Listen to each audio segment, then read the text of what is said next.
What's going on, guys? Thanks for tuning in to another episode of the Red Gold Standard podcast. My name is Zach Hernandez, and as always, I am joined by my co-host Matt Llewellyn and our guy Mike Andrews of Nothing But Niners. Thanks for tuning in this Sunday evening, Sunday night, depending on where you are. We appreciate you guys choosing to spend it with us. Before I toss it over to the crew, if you're tuning in on Twitter, head over to youtube.com/49ers Hive. It is scrolling across the bottom of your screen right now. Join from there so we can see and interact with your comments. We're not ignoring you on Twitter. We just can't see them. youtube.com/49ers Hive. Share your thoughts. We want to hear, do you think the 49ers made the right choice trading Trey Lance? How did the preseason go? How did Sam Darnold? Come share all your thoughts. We want to hear them. And while you're here, hit like and subscribe. You'll get free shipping on every show delivered right to your door. Now they got that out. Matt, how you doing this evening? I'm doing good, Zach. Nice to be here. Had my little girl this week. So a little bit tired, but loving life, having a good time. Very much enjoying having her in my life. It's definitely a life-changing thing. So no complaints. It's also kept me out of the 49ers X/Twitter cesspool that's been going on surrounding the whole Trey Lance thing. I basically watched the third preseason game from the hospital room, but yeah, man, I'm ready for the regular season. It's onward and upward for me. Congratulations, by the way. Thank you. Appreciate it. Cat's congratulating you as well. Mike, how you doing this evening? Did you say that they traded Trey Lance? No, I'm kidding. Yeah, no, man. I'm doing really, really well, man. I'm ready to kick things off here, man. Preseason's officially over. It's time for some roster cuts and all that, and it's time to keep moving forward, man. I'm excited. I'm really, really excited. Football is back, man. It's been a crazy couple of days, guys. So I believe it was Wednesday, right? The news comes out. Sam Darnold got the quarterback 2 position, and the 49ers would then be exploring trade options for Trey Lance. And this was like floodgates were opened, and it was like, at first it was kind of hush-hush, and then it was like, nope, they're doing it. It's all out there. I personally did not think, unless an injury happened, he would be moved this quickly, but they were determined to get it done. And ultimately, Friday, a couple hours before the game, he was traded to Dallas for a 4th-round pick. Before we get into anything else, let me ask both of you. I'll start with Mike. Are you surprised they got as high as a 4th-round pick for Trey Lance? No, I'm not surprised. I know a lot of people thought, he doesn't have any value, and he's, we'd be lucky to get a 7th or a 6th, and that was kind of the news going around when it came to Trey Lance and his trade value. But the truth of the matter is, there are GMs that still had certain grades on him, and if it was higher than a 3rd back then, I'm sure that they would say, okay, well then he's still got to be worth something. We hear all the time that GMs, head coaches, and offensive coordinators think, I can fix him. Honestly, there's not a whole lot that people can say we need to fix. It's more about we need to see still. Whatever you think is good about Trey Lance, we need to see more of. Whatever you think is bad about Trey Lance, we need to see more of. So I think that there's a value in that. All by itself. It's not like he has 55 games out there of just looking terrible. So it's a matter of, we saw him in 4 games. If you believe what they were saying, 1 or 2 of those games that he played in was with a broken finger, and he had to learn how to throw the ball all over again. So it's really, really based on, we don't know what this guy is. We had this grade on him. Let's go out there and throw a 3rd, 4th, whatever to the team that's willing to let him go. Yeah. So I'm not surprised. Matt, I'll ask you the same question. Were you surprised? Because the reporting was he was going to be worth a later round pick, and they got a 4th. Sure. Yeah, and there were reports that Buffalo was also interested, and I think that kind of drove up his price a little bit. I think that the Cowboys were willing to make a move. He kind of fits. I don't want to say he fits like the Dak Prescott mold, but there are some similar play style tools there. They're not like burners, but they can get out of the pocket and move and do that kind of thing. So I'm not surprised he got a 4th. I am surprised that the Niners moved him to begin with, only from the fact that it seemed like really early to give up on a guy, and it's unfortunate. And I'm also surprised that it went to, people are, lauding this move for Dallas, but at the same time, he's still going to be like the 3rd stringer there to start the season behind Dak Prescott and Cooper Rush. So what really changed for the 49ers was they got a 4th-round pick and lost a little bit of the distraction in the locker room. But I don't know, man. Based off what happened last year, is that the best thing is to give up talent? We'll see. That was kind of my whole take on all of this. Was last year the 49ers needed 5 starting caliber quarterbacks and only had 4. So I mean, I guess technically 3, because I wouldn't count Josh Johnson's starting quality. Although he's looked pretty good this preseason, which is damn frustrating to watch. I keep trying to remind myself he was concussed. That's why maybe he didn't look good that day in Philly. But still, so I have the tweet pulled up from Diana Rossini, very well respected, even though this first reply is source, dude, trust me. I don't buy that. She says the Buffalo Bills and Baltimore Ravens are 2 teams that had conversations with San Francisco about a possible trade for Trey Lance. And the NFC, the Lions also showed interest per sources. Most of the early discussions about a trade involved a 6th rounder that could get to a 5th. In the end, the Dallas Cowboys offered the best deal. Matt, you said it in your initial take where it's a very similar situation to the 49ers. I mean, there's Dak Prescott, entrenched starter, Cooper Rush, a backup who's I think started 5 games, won 4 of them last year. Jerry Jones publicly came out saying maybe there should be a quarterback controversy. And then I know they had Will Grier, who they plan to release now that Trey's there. But did they really do what was best for Trey, like Kyle and John said they would, or did they simply just take the best offer on the table? I mean, at the end of the day, they kind of met in the middle, right? Like what would be better for you than staying here, moving on to somewhere else? Okay, well, what's better than a 6th round pick? 4th round pick. So we're going to move you.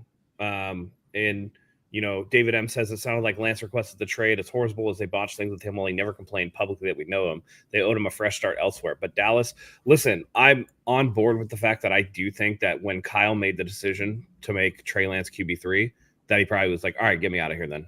Like, I'm done.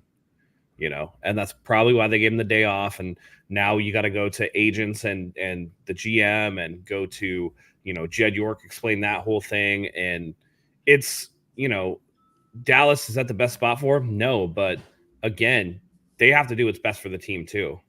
You know, what's best for Trey Lance would have been him starting, but that wasn't what's best for the team. So it's a balance. It's a little bit of, we're going to scratch your back by getting you onto a new place, but you know, where you go from there, I don't know.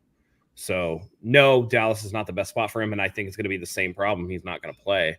But at the same time, he needed a fresh change of scenery. Maybe Dallas either extends him or tries to, you know, move on from him afterwards. I think they now have the option to pick up his 5th year if they want. So he could be under contract to them for 2 more years. So who knows? Dak Prescott is only under contract through 2024. If they decide that Dak Prescott is too expensive, they can move on from him. He has a clause in his contract now that they cannot franchise or transition tag him at the end of this deal. So he will be a free and clear free agent. Maybe they're holding on for the fact that give him 2 years of development, and then maybe you hand the keys to the kingdom. At that point, he'd be 25 years old, still plenty of time to make an impact. There is an avenue for Trey Lance to play. It's just not going to be right away. So it's kind of like a net wash for both sides, I think. Yeah. Real quick, Mike, before I toss it to you, I see Archie McReed. Why are we still talking about Trey Lance? He's no longer a 49er. This is the first show we've done since he got traded. Like, it's kind of a big deal. This team traded 2 first-round picks to move up to get him. I think it's at least conversation worthy before we move on to the rest of the team. Go ahead, Mike. Or send us the itinerary of what you would like us to discuss before the show starts. How about that? Like, shut up. I'm sorry. I know I shouldn't say that on your guys' platform. Feel free. This is someone that's from one of the Nothing But Niners chats. Like that kind of stuff pisses me off. We're going to discuss what we want to discuss. It's not like it. That's it. If you have suggestions or something else to put in there, put it in the chat. But like you don't come. You're not a part of the pre-pro shows or anything like that. You're not doing the pre-production with us. So get over it. Whatever it is that we decide that we want to discuss, we're going to discuss. It just happened. So that's it.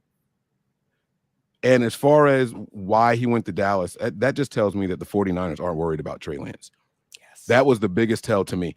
If you were sincerely worried about this guy being a threat to the success of your franchise, you don't trade him within the conference.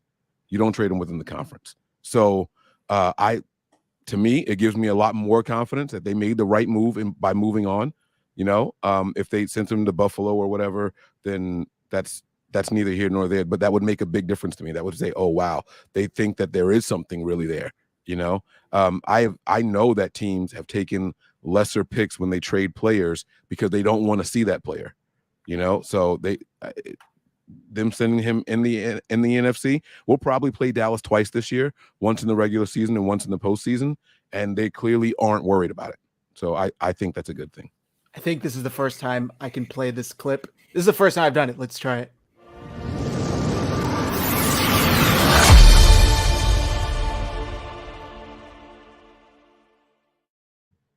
Mic drop. Exactly. And by the way, Go guys, ahead. and this is the other thing too. Let me give the person I just told to shut up a little bit of leeway. I had a show on Nothing But Niners, but this is a 49ers Hive Red and Gold Standard podcast. So I am a guest on their channel, and this is their first time coming on. So my shut up was a little harsh, and I should have explained with a little bit more context. But still, I still feel that way when people come on the show, on my show, and say, "Oh, I can't believe you're still discussing this." Then tune out. That's all. Maybe this isn't the episode for you. That's all. Yeah. Also, just to address this comment, I go to make sure I get Trey Lance's account correct to wish him good luck in a farewell. And I notice I am blocked. The 49ers Hive account is blocked. I don't think I've ever tweeted about this man negatively or even tagged him in any tweet. I didn't even know he had a Twitter account because it's not like it's verified or anything. So I don't know. Maybe he didn't like the BCB merch. I mean, look at this. I have a portrait of this man right here. That's a draft night. That's a draft night portrait right there. Well, I mean, there's also, passion and alcohol on this show, and sometimes we start venting, and maybe he saw something. Listen, I hate when people say you people, but if people think that players don't careful, watch Brandon. shows, according to Grant Cohn, that has connotations of racism. So you better you got to be careful, right? But if people don't think that players watch these shows, you are absolutely wrong. You're absolutely wrong. They do tune in. It's weird though, because I don't think we've been harsh with Trey. As a matter of fact, we've always been in the camp of like, he needs reps, he needs to play, we need to see what we have in him.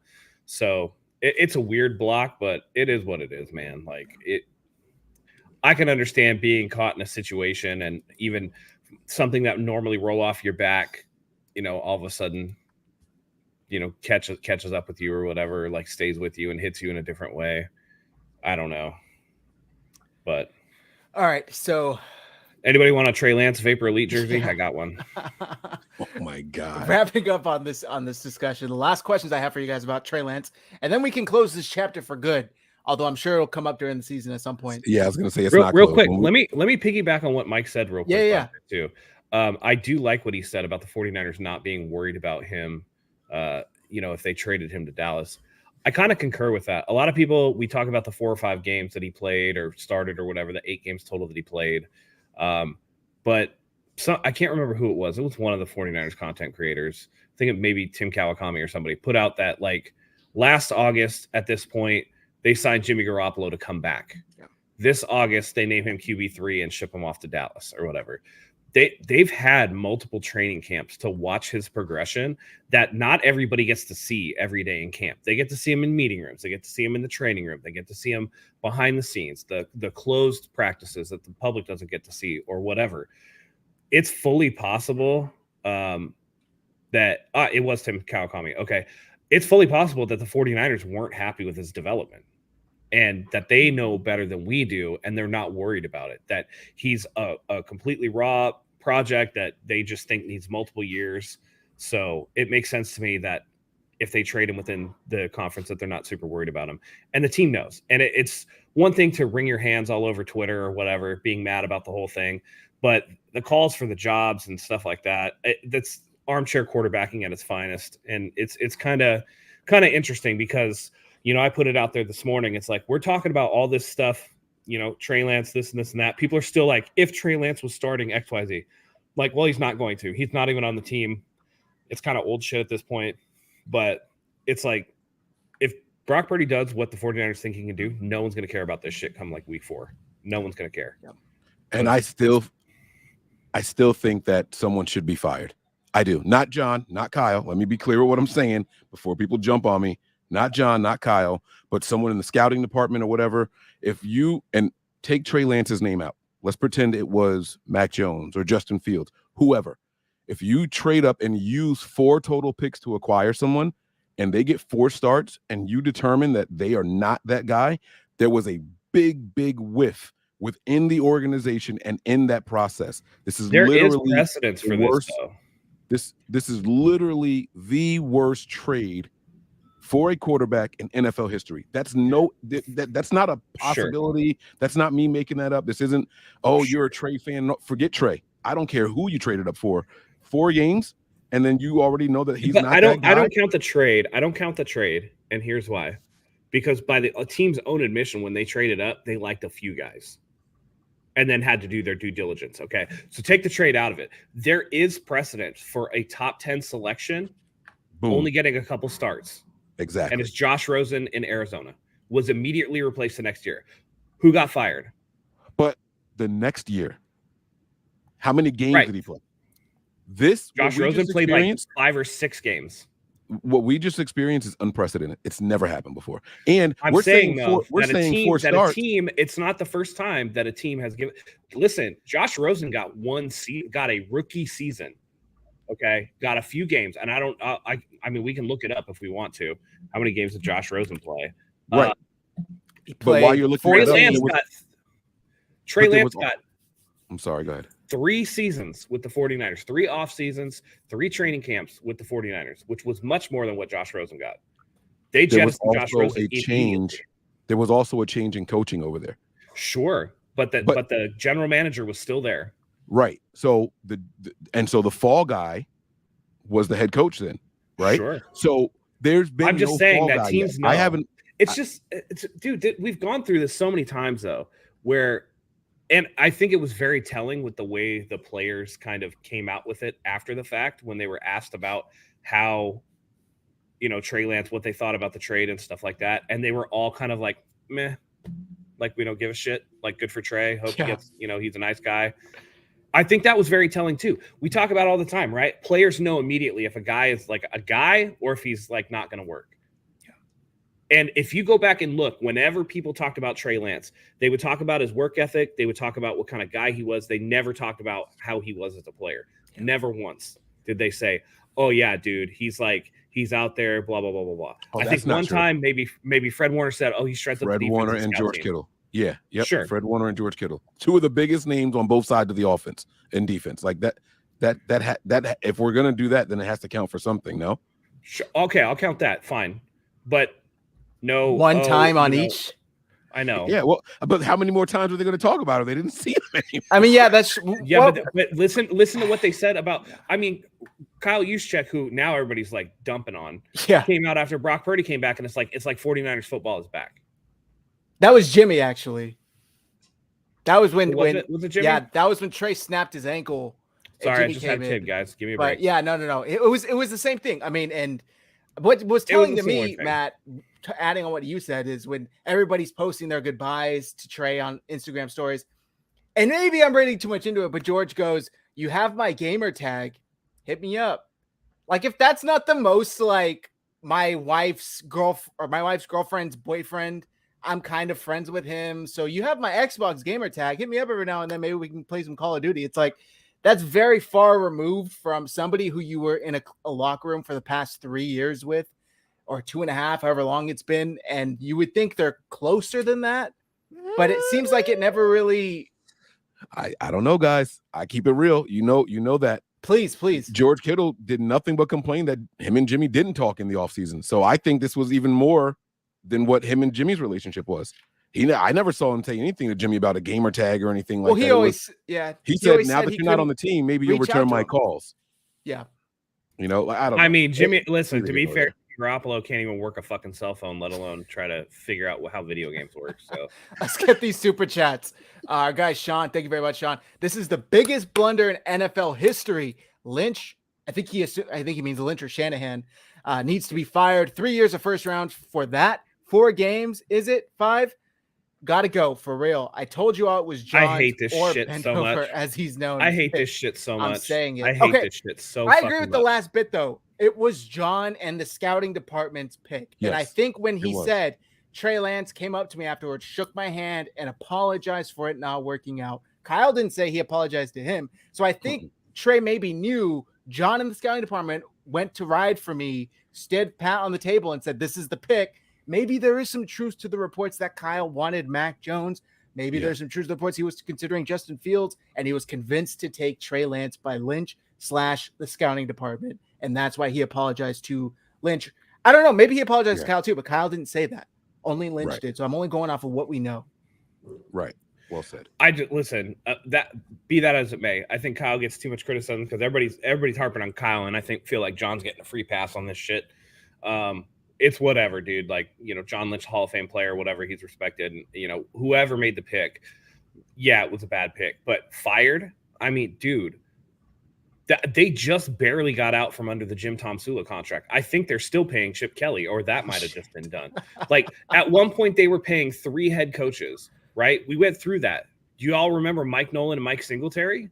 Do you remember those days? You want to fire a coach that, despite wasting those picks, here's the thing. He gave up all those picks to pick Trey Lance. Did Trey Lance do a lot? No. What the 49ers do? Back-to-back NFC championship games with Trey Lance on the roster, riding the bench. Yeah. So, like, what all did it affect? Yes, did we miss out on potential whatever? Yeah, but guess what? Just because they don't have those picks doesn't mean that if they did, they would have picked good players, because they, like every team, there's a lot of whiffs, right? Remember when Isaiah Simmons came out? Everybody was like, dude, that dude's legit. So athletic, so fast, whatever. Cardinals picked him in the first round. Man, they just jettisoned him for 7th to the Giants, right? That's a linebacker, all right? 49ers, who've we gone through? Who've we gone through in the first round that didn't get no play? Second round. Can you name any of our good second round picks? Right. And for every Brandon Ayuk that we have and Nick Bosa that we have, there's, a Reuben Foster, Joshua Garnett. Thomas. That was before Solomon Thomas. Yeah. Right. Second round. For every Deebo Samuel, there's a Dante Pettis. Joe Williams. Was he second or third? Don't even talk to me about the third round. Fred Warner is their only good third round pick. Everybody else has been trash. The quarterback position carries more weight than all of those positions you're talking. And again, guys, I don't care that it was Trey Lance. I am talking about just the move itself, what it took, what it cost, and then just, all right, see you later, buddy. And what was the actual cost? 2 NFC Championship games. Oh well. That's not coming. But hold on though. Coming from where we came from, prior to the Lynch Shanahan era, if you told me that the team had to give up 3 first-rounders and 2 first-rounders, a pick swap, and a third-rounder for a guy that wasn't going to work out, but the team was going to have 2 straight NFC Championship game appearances and be, catastrophic injuries away from the Super Bowl that nobody could predict, right? Would you take that? I'd take that. Because I'm not the Rams who is just like, oh yeah, I'm gonna trade all these first round picks for all these guys. We got our 1 ring, and now what? We're gonna be dog shit for 5 years. I see what you're doing, and what you're doing is correct from your perspective and from the perspective of what you're doing. Right? You're evaluating the results. The results are great. Let me be very clear. The results for the 49ers have been phenomenal these last 3 years. Right? Well, the 1 year that we didn't make the postseason, but you know what I'm saying.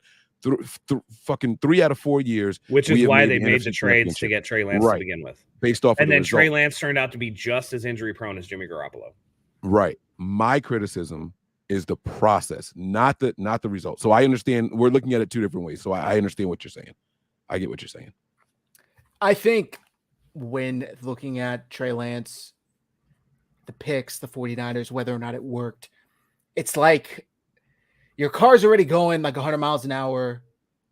And yes, that's great, but it could go 120. You know what I mean? Like they could have done better if they didn't make the pick for Trey Lance. They didn't trade out all the assets, but they were already doing good as hell without him. So I think it's like, yeah, they did good, but they possibly could have gone better. I'm not mad at the results. Look, I love that they took a shot. I've always been angry that they weren't aggressive enough. John Lynch maybe would get these reclamation projects as players, D4 types, and they took a shot, right? And what appears now to be kind of a shitty quarterback class, but at the time, we were all thinking this is a stacked quarterback class. Like there's at least 3 or 4 guys that are come out to be possible faces of the franchise, after Trevor Lawrence. That's not the case. Unfortunately, almost all of them look like they're not going to develop. Justin all Fields, of them look this like is they're a not defining develop. season for him. Well, Trevor Lawrence, outside of him. Trevor Lawrence looks Yeah. good. That's the only one. People Yeah. can jock ride Justin Fields all they want. Dude can't throw the ball. Yeah, he can't throw the ball. All right. He can't throw the ball. Super chat for 49ers throwback. Matt, we can't forget those draft picks matter. Kyle and Lynch's goal is to help get the team better. Both admitted and regret giving up those picks. But Right. y'all weren't mad about Reuben Foster and Solomon Thomas. That's a good point. You didn't call for them to get fired off of that in 2019 when we went to the Super Bowl, right? Because those picks didn't work. And in 2018, when Jimmy got hurt, that landed us Nick Bosa. So you don't know what next year's going to hold. You don't know what next year's going to hold. Something different completely could come down the pipeline. It is a results-driven business. Now, you can talk about the process or whatever. I guarantee you Kyle and John were not in lockstep. So who are you going to fire? Who is John Q fucking Twitter user going to fire? And why are you sitting out here calling for other people's jobs when the team is actually good? Instead of going into a season excited about where the team can go, y'all are bitching because your quarterback didn't get the fucking ball like he was supposed to. Like, I don't give a shit, dude. And it could have been Trey Lance. It could have been Justin Fields. It could have been whoever. Fact of the matter is it didn't work. You can cry about those old picks, but those old picks are gone. They don't matter anymore.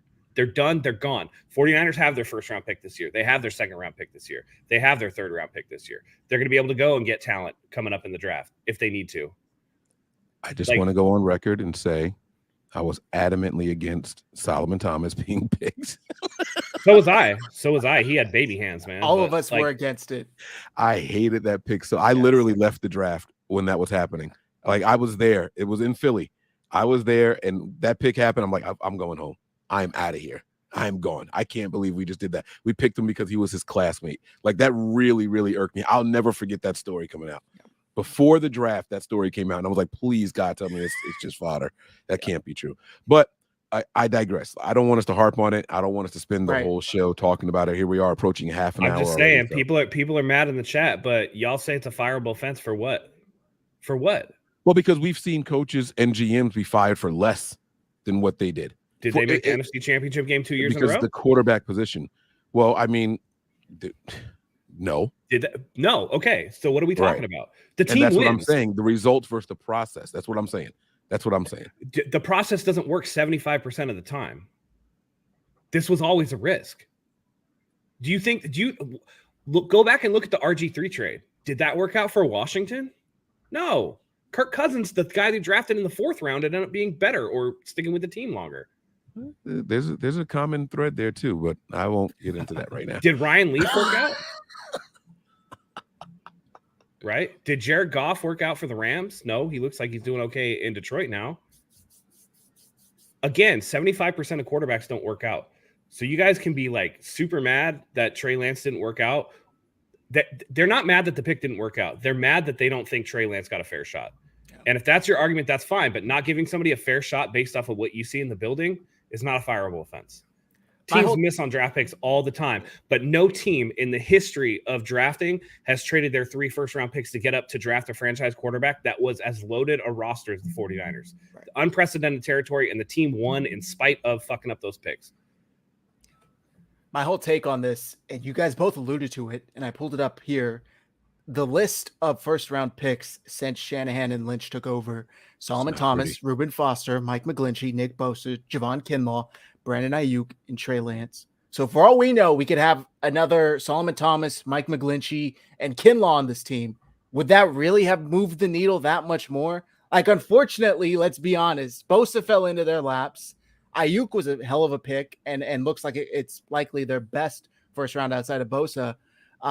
Foster was a high-headed basket case. Bosa was a no-brainer, though, right? That's what I'm saying. He fell into their laps. He was the most. They lucked out that Arizona needed Kyler Murray. Because that Arizona wanted to get off of Josh Rosen after one season. Exactly. So it's funny how that works out for us in that situation. But now that it's fine, whatever. Other than that, yeah.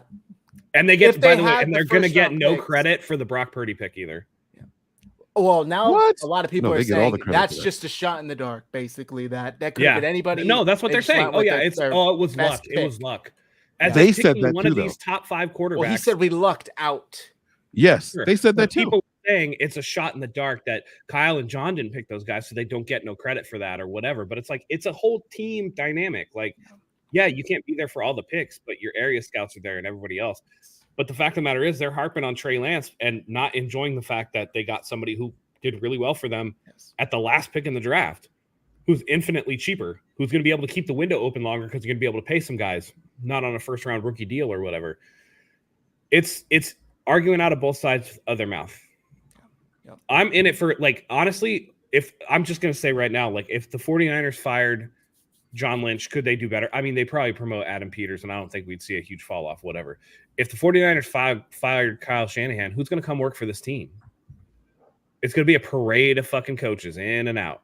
And they're not going to get anybody that's as good as Kyle Shanahan. So, like, all the people that are just getting mad about it, it's like, it is what it is, man. All right. I want to address this too, because I've seen this argument real quick. Lake City Fresh, a lot of coaches get fired after winning seasons. Jim Harbaugh, Jimmy Johnson, etc. Jim Harbaugh and Jimmy Johnson got fired because of ego. Because Jimmy Johnson clashed with Jerry Jones, two big personalities. Jim Harbaugh clashed with Jed York. Jed York. It was Jed York. Trent Baalke. And Trent. No, not Trent Baalke, the one that followed him. No, it was Trent. It was Trent Baalke. Was it Trent Baalke? Mm-hmm. Yeah. Whoever it was, they didn't get along. So, but what happened? That story was, he called a team player meeting, and then when Jed York showed up to go down there, he said, "This is for men only," and like pushed him out the door. Like, right. That's the type of ego stuff that we're talking about that people get fired. Now, could Kyle have an ego that gets him fired? Sure, but it's not going to be based off of a missed draft pick. That's something totally different. And by the way, the fact that Kyle Shanahan came out and was like, I feel like I let Trey down, like I failed Trey. That's at least some accountability, which is exactly the opposite of somebody like Jimmy Johnson and Jim Harbaugh would do. Yes. I think that's what people are missing in all of this. We've been saying they got to be accountable. They got to be accountable. Both of those guys went out there and said, we didn't do this the right way. Yeah. Both of them went out there and said that. How many GMs do you know go out there at 10:15 p.m. after the final preseason game to address, like, to me, in my opinion, this is the last we're going to talk about this, I promise, and then we'll get into Sean's super chat. They looked embarrassed to me. They looked like they had just gotten chewed out by the Yorks. And they got trotted out there and said, you fucked up, own it. You go tell them why you convinced me to let you trade all these picks, pay this kid $27 million or however many, how much money he's made since here. And this is all I got out of it. 3.25 starts. Like, that's ridiculous. You go own it. You answer every single question. You answer it as truthfully as possible. I mean, John Lynch is the worst liar and possible. The dude has the worst tell. He's always scratching his damn ear. He looks every like time he he's uncomfortable. He got teary-eyed. Mayoko even said it. Being close to him, I noticed he got teary-eyed, and it's an emotional topic. I'm not going to blame him for that. But he looked extremely uncomfortable. And let me get to the super chat, and then we can move on. Sure. All right, I'll let Matt. But Sean says, love you guys. Back up, man. What about the first, second, third rounders we have blown with John as GM? He's terrible. He's got to go. Crap, bro. He's horrible. But we don't know that John's making all those picks. That's the thing. And I'm not saying, and I want to put it out there, I'm not saying that the picks don't matter whatsoever.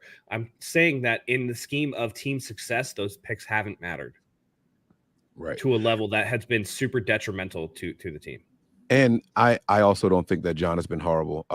People talk about the Niners aren't aggressive enough. They move all the time in the draft. They trade for players almost every year. Like, it just goes unheard of. It goes unseen or unappreciated, because D Ford, first year here, we were like, wow, that was a good pick. Maybe they figured out what's going on with his back. We might have really got lucky here with this trade. And then his back just wasn't what it was. People want them to just completely let go of the stop drafting injured players, stop trading for injured players, but those injured players wouldn't be there still when your team is as good as we are. They wouldn't be there or available if there wasn't some other type of risk linked to what they're doing, and that's what's making them available. All right, let's move on from the Trey Lance topic. We will close this chapter for somewhat good, because I'm sure it'll come up throughout the season if the 49ers. I mean, let's be honest. He's likely not going to sniff the field this year. And that was kind of our whole point. We talked about this. It's the same exact situation in Dallas. So I don't know. Right. Whatever. It's going to come up when people are saying, oh, we're playing the Cowboys this year on Thursday Night Football. And what are we going to, Sunday Night Football. What are we going to do? Is he going to give them the whole playbook? Like, they're going to, that's when the top. It's been in the chat already. Yeah. So. All right. So let's get into this now. 49ers preseason has concluded. They finished 1-2, beating only the Denver Broncos by like 1 point or something like that, if I remember correctly, or 11 points. Forget what the final score was, 23-12, something like that. What's your guys' take on the preseason? Because there's a lot to improve on, in my opinion, but I want to let you guys go first. Mike, you want to start? Oh, sure. So obviously, you know, the focus is going to go to the quarterback position, and specifically with Brock Purdy. And I was looking through, you know, everyone's doing the all 22 releases of each quarterback and their throws, and I went back and I looked at it. And then I went back to all the reports from the open practices where, you know, media was allowed, or, you know, fans or press were allowed. And I noticed something that matched up from what I saw on the field and what I saw in all these reports. Now, Kyle, John, and Purdy have all said out of their own mouths, he is 100%, he is back.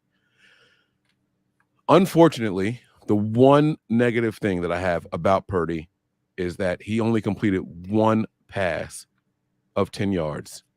Everything else looked wildly inaccurate. It looked like he felt rushed. If it's 7 yards or less, he is spot on. If it's the screens, he's hitting him in stride. It's 1, 2, 3. He gets to the third step and he's releasing the ball. But it's the downfield stuff that has not really been coming out. Now, I do recall once or twice throughout the open practices to the media and to the fans that they did say he hit Ayuk down the field on one play, and then another play he did hit Debo.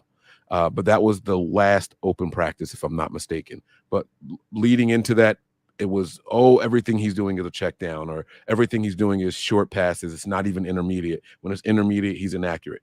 You go back and you watch all of his throws from preseason, and it's still showing that. I don't know if it's due to, you know, more film study, more people watching him and his tendencies. I don't know if it's him being a little nervous with his arm and trying to overcompensate because he's overthrowing guys. It's not that the ball's not getting there. It's not about ability. He's clearly got the ability, right? Is it a timing thing? Does he have to get back into the timing? We don't know exactly what it is, but that is, to me, my biggest concern. The starters, they move the ball at will. You know, for all intents and purposes, we should have scored twice in that last game, but you had the Mason fumble at the quarter mark of the yard. Like, you know what I mean? Like, he was a quarter of a yard away from crossing the plane. And then they drove right back down there and they score. I'm not concerned about the offense and their ability to score. They will manufacture points and all that stuff. But I would be completely lying and dishonest with you guys if I were to sit here and say, I'm not concerned at all about Brock Purdy and how he's going to look this year. I am. It's the sophomore year. And like I was saying, you know, during pre-pro when we were talking, the sophomore slump is a phrase that exists for a reason with quarterbacks. I'm sorry, but it does. It exists for a reason. And I'm hoping we don't go through that. My money is still on the Niners to be the favorite to represent in the Super Bowl out of the NFC. All that still stands true, but I still have my concerns there. The last thing I'll say about, well, maybe not the last thing, I'll see what else gets said, but you know, you go into the third preseason game and you're knocking on wood, you're hoping for as few injuries as possible. It was the exact opposite. We had more injuries coming out of and heading into this third and final preseason game than we had the rest of the offseason and the preseason game. So, you know, broken hands, hamstrings, and all kinds of stuff going on. We don't have a kicker. Like, you trade for one, you draft one, and neither one of them are available. That's why on my 53-man roster, I literally only have 2 specialists listed. I don't have a kicker making this 53-man roster. I think they're going to play it by ear. They're going to do all their cuts. They'll keep an extra lineman or something like that, or a linebacker. And then when they find their kicker or figure out if one of those guys are going to be healthy week 1, then they'll let someone go and all that. But I do not have a kicker on my first 53-man roster, which is due on Tuesday. Whew. All right. I'll go next. I think that it was a very interesting preseason in the sense that everybody was keeping a close eye on Brock Purdy. Like you said, Mike, is he really back? Like, it's kind of a quick timeline. First, there was, you know, conversation that it would go into the season, possibly not. I thought he looked sharp. There were a couple throws he definitely missed. we talked about this in the chat, actually, I think, Matt, where the criticism that he doesn't throw that far past the line of scrimmage, it's a lot of what we saw, I'm just going to say it, from Aaron Rodgers as well in his preseason game. And I said when it was discussed in the chat that good quarterbacks take what's there. And I think we saw it from Brock Purdy. He looked sharp. He looked decisive. I do think that once the actual season gets here, he will push the ball down more, because that's a lot what we saw from him last year. It wasn't quite only underneath, but I agree with you. It is concerning to where, is there a specific reason why he's not pushing the ball down? Is he just playing it safe? Is there a concern with his arm strength? But like you said, Mike, everything, all the reports coming out of practice, he still is able to throw it deep, no problem. My main concerns coming out of the preseason is the defensive line does not appear to be anywhere close to as deep as I previously thought it was, or even perhaps as deep as it was last year. The reserves were getting bullied around all offseason, right? Kinlaw looked great against the pass, but against the run, he was getting thrown around. As soon as he got double teamed, he was like, I'm out, right? The Isaiah Oliver, right, signed to be the new nickelback, possibly, he did not look good and was playing towards, I think he played the entire last preseason game. Not a good sign. The run defense, I already said that, the run defense, but there were just a ton of things. The offensive line, we better hope there's never an injury to Trent Williams, because if so, it's going to be very, very difficult for anybody to be successful back there. And on top of that, the running backs. I don't think the running backs impressed much. TDP, Jordan Mason, who still has fumbling issues, apparently. That's one way to get in Kyle's doghouse, is not protect the ball. Outside of Christian McCaffrey and Elijah Mitchell, I think, is getting close to being healthy pretty soon. It's a pretty steep drop, in my opinion. The plus, Ronnie Bell. Ronnie Bell looked really, really good. And the best thing to me is he looked better as time went on, especially returning kicks, specifically when returning kicks. Actually, the first game against the Raiders, he did not look comfortable, did not look good returning kicks, just to be frank. But against the Broncos, he looked a lot better, a lot more smooth. And then I think he fielded a couple kick returns against the Chargers Friday night, and he also looked better. So Ronnie Bell was a huge plus. And Ilm Manning, I know I've talked about him a couple of times on here. I think I got him on my final 53-man roster. I don't think he's going to start by any means, but I think this is a guy the 49ers could hopefully develop as the year goes on and going into next year as a possibly future starter. That's all the thoughts I had on top of my head. Matt, your preseason thoughts? Yeah, like you said, go watch the tape of Aaron Rodgers for the Jets and name me a throw that he threw more than 10 yards that was completed. Besides that sweet touchdown throw, which is like insane. But yeah, good quarterbacks take what's given. If you go back and watch the tape, all the throws that Purdy made, particularly the one to Ayuk, he threw that before Ayuk even like hit his break in the route. Like, he knew it was there. And that's the thing that I think separates Brock Purdy, is he just gets the ball there. He's on time with his, there was a halfback angle route to Mason on the third down play that was like right on Mason, allowed him to get away and make a move on a defender. He puts the ball in places where the defenders potentially miss on the guys, and people will criticize, he doesn't make any long throws down the field or whatever. Listen, man, like 85% of the throws in the NFL are within 15 yards of the line of scrimmage. Almost 20% of throws are behind the line of scrimmage, whether it be screen passes or jailbreak screens or whatever the case may be, swing passes out of the backfield. So I'm more concerned is the tempo there? Does the ball move? Do the people get, people complain, oh, he's not throwing down the field. Those are low percentage throws. And what's the point of having yak bros if you don't want your wide receivers getting yak? It's like, it's this talking out of both sides of your mouth. Wow, Debo's so good in open space after the catch. Kittle, so good after the catch. McCaffrey in open space after the catch. All these guys can do it, Ayuk after the catch, whatever. But then you criticize the guy who gets them the ball in time on rhythm so that they can do what they do after the catch. It's like, I don't get the criticism. Overall, I thought Brock Purdy looked good. That fade route in the end zone, I'd have to go back and look at it. But really what it looked like to me was that it didn't look like it was going to be close to being open. It almost looked like a throwaway to me, because Purdy typically doesn't miss that badly. But that could have been a bad throw. Who knows? There There was another one that he missed too. I think it was like a swing pass to Kittle that he kind of just like really overthrew Kittle. So there were a couple that weren't there, but then a lot of other good stuff. I think those were his only 2 incompletions on the day. Actually, he was 7 of 9, I think 73 yards, ran in a touchdown. People forget that at the combine, he has like elite 10-yard speed in terms of like getting up to speed. He runs like a 1.55 in the 10. Lamar Jackson level, I think. Right. Crazy. I mean, very fast. Like he got out of that pocket and ran into the end zone real fast, which was something that was fun to see. It doesn't look like he's struggling with the zip on the ball. It looked like he was throwing this with the same that he was last year. I'm not that concerned about it. What I am concerned about is if he goes down, because Sam Darnold looked like shit. Sam Darnold looked like Sam Darnold. He does not look good to me. He has that one throw that he can make. It was the same one read throw that he made the week before to Ronnie Bell. It looks good up the sideline. It's a really nice ball. But other than that, dude put the ball into danger a lot. There was a throw that he tried to thread between 2 guys on the left side of the field that was almost intercepted.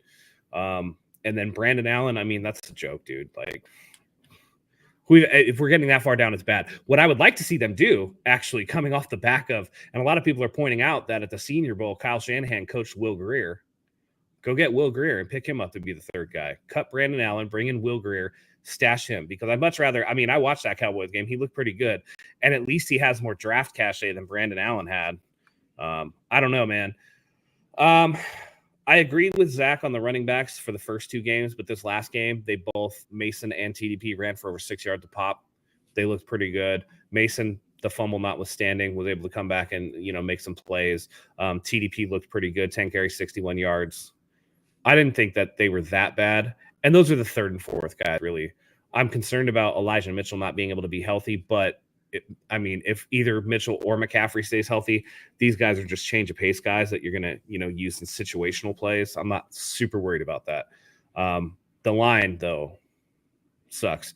I'm just not impressed with anybody behind the offensive line. Mike, you look like you have something to say. You want to hop in?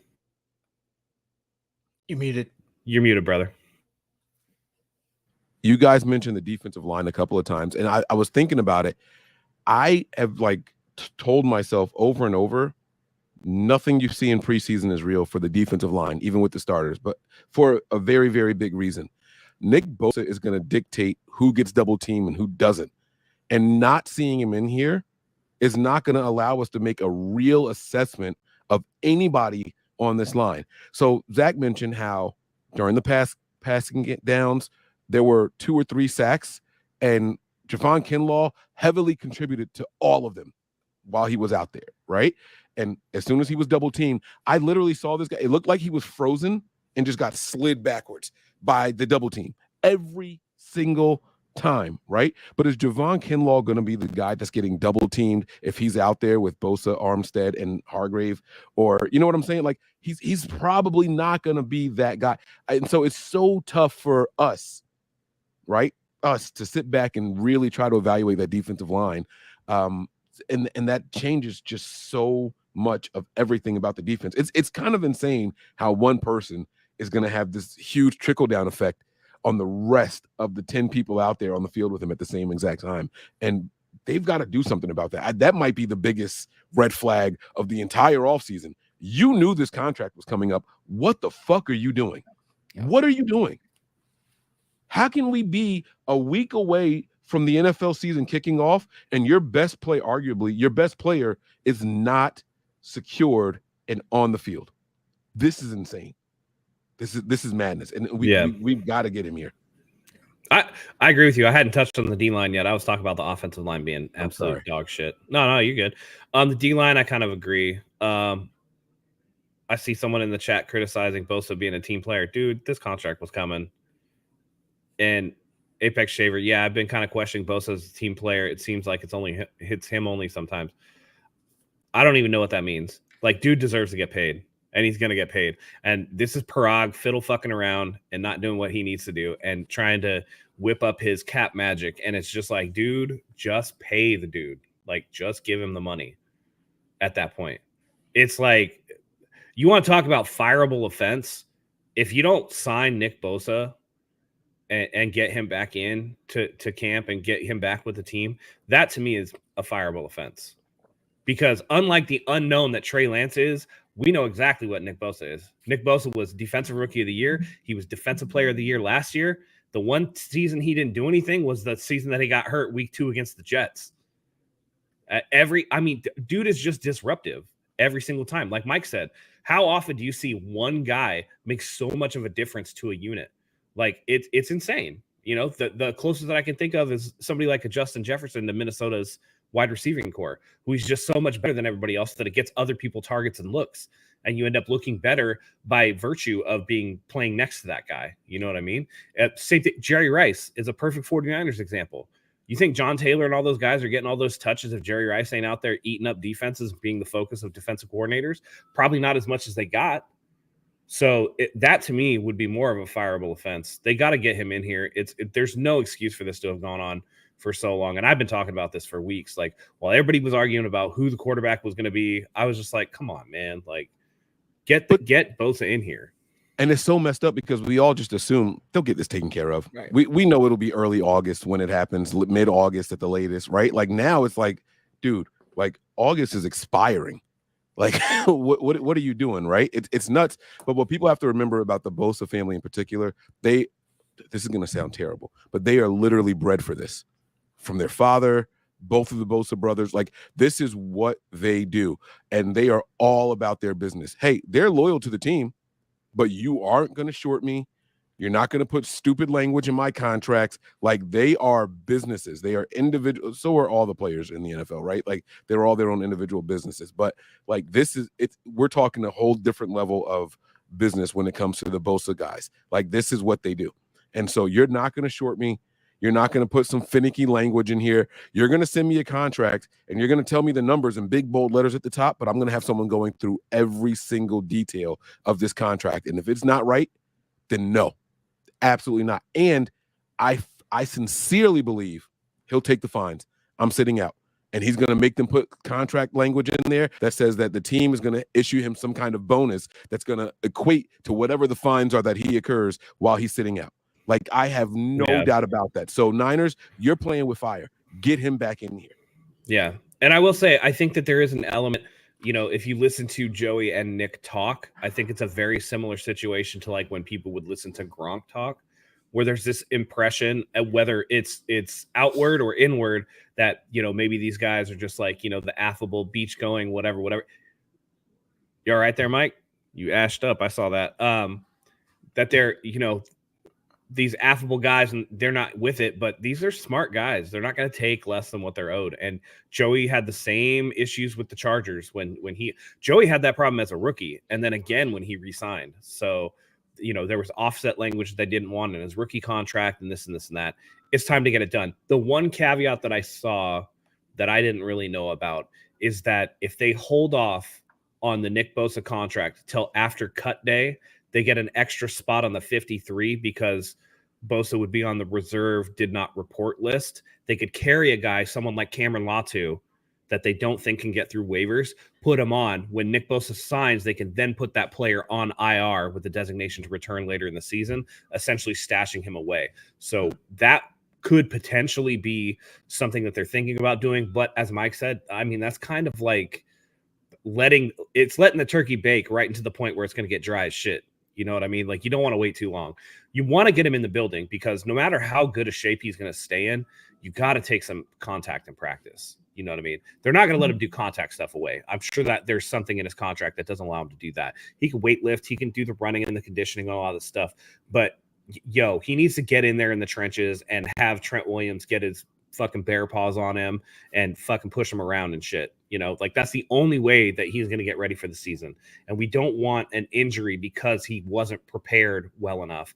And even at this point, if he does get signed, I might even use him situationally for the first like 2-3 games for him to get up to speed, just so that we can try to avoid any of those type of issues. But they got to get this done. That to me is more important than anything else that anybody's been talking about this offseason. And it's flown so far under the radar that it boggles my mind.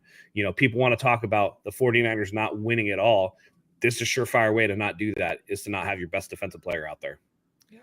Also, both of you guys, just adding on, we've been told for the past year by this management, this ownership, excuse me, this front office, right? We understand what he's asking for, and it's allotted for. It's built into our numbers. We're completely aware, and it's all under control, and we've already accounted for it moving forward. Then why the hell are we sitting here August 27th and he's still holding out? Like, it's what I really want to know what the holdup is and why the 49ers feel like they can't give it to him. Like, they should be giving him the check and saying, put the amount on it and I'll sign it. That's how good you are to us. It's the same thing that Matt mentioned when his brother was a rookie, and don't forget when he was a rookie. Rookies get guaranteed contracts, right? It's language. That's what I'm saying. It is the words within the contract. I guarantee you the Niners know how much he's going to cost a year. I guarantee it. But don't sit here and try to make it like, oh, I got to have like workout bonuses or, like snap bonuses and things. No, because if we're blowing a team out and I sit out the last 2 series and I somehow happen to fall under the 95% of the snaps taken, I'm going to miss out on another $1 million, $2 million. No, absolutely not. Get all that shit out of my contract. This needs to be as black and white as possible. This is what I'm getting every year. Like it and they're not going to settle for less. That they don't do that. They don't. Rightfully so, by the way. I'm just ready for it to be over. Ready for it to be over. Same. They're gonna find out. They're gonna find out real quick. They got to get this done. They don't have. I mean, honestly, we're good. I think on the defensive line at the defensive tackle position, but who's going to edge rush for us? Drake Jackson in year 2 has potential, but who else is going to do it? I really like Drake Jackson. I thought that he showed. I get it. But can he even be close to replacement level for Bosa? That's my thing. No. I would much rather. I like Drake Jackson too, but I think the best way for him to shine is to have Bosa eating up the double teams on the other side so that he can use his athleticism and get back. Yeah. And then you got Eric Armstead and Javon Hargrave eating up the middle. I mean, again, they can feast. But it's all dependent on getting Bosa in there to help them do that. Yeah, and those 2 guys absolutely know how to deal with double teams too. No shot at Kinlaw.